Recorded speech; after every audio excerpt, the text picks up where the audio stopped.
Vou falar uma coisa pra vocês. A vida inteira eu ouvi que pra mim ter alguma coisa eu tinha que merecer.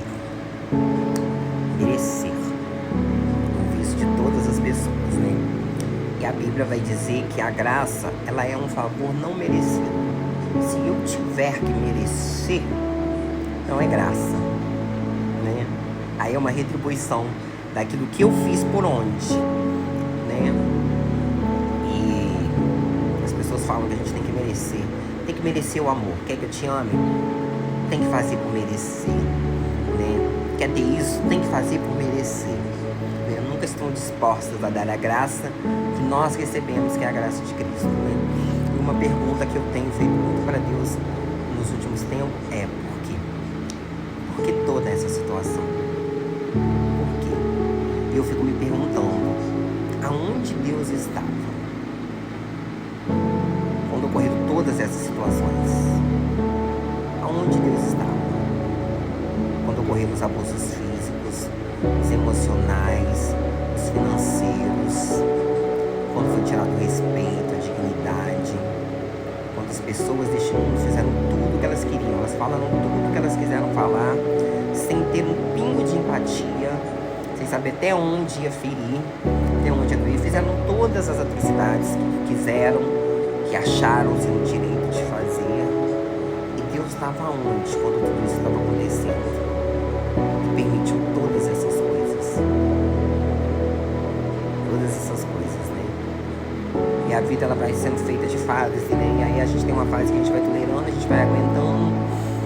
E depois, quando a gente perde as forças, né, você se dá conta de tudo aquilo que foi feito e ninguém estava ali para te ajudar, ninguém estava ali para poder te estender a mão, ninguém estava ali para te perdoar, para te compreender, para te aceitar, para te amar, para resistir.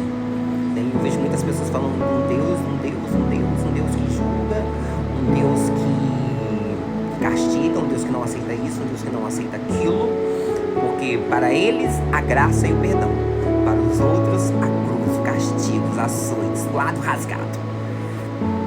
Então são dois pesos e duas medidas, né? Eu vejo as pessoas muito presas na religiosidade e fazendo as maiores atrocidades em nome de Cristo, né?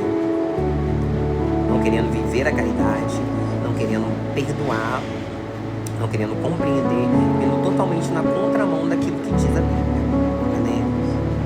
Esse Jesus aí eu desconheço, né? Eu queria saber onde que Deus estava todo esse tempo e qual que é o propósito de você viver uma vida, né, com tantas lutas, com tantas decepções, sabe, com tanto sofrimento. Qual que é o propósito de viver uma vida assim? Eu queria entender qual é o propósito de tudo isso, quando é que isso faz sentido, sabe? Porque a gente vê as pessoas ruins sendo bem-sucedidas, a gente vê as pessoas perversas, elas se dão bem na vida. E aí eu te pergunto, isso é justo na vida? Você viver uma vida corretamente, você fazer o bem, você amar, você perdoar, você ajudar, você acolher, e sendo que as pessoas não fizeram nada disso por você. Quando você mostrou os seus defeitos, eles fizeram aparente, a primeira reação delas foi a rejeição, né? A rejeição. E aí a gente é obrigado a ter que lidar com isso, né? Com a rejeição.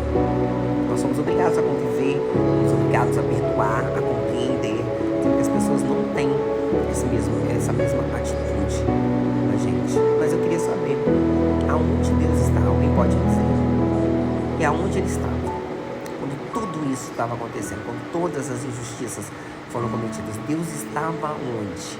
Fazendo o quê? E aí eu vou deixar essa pergunta no ar aí para vocês.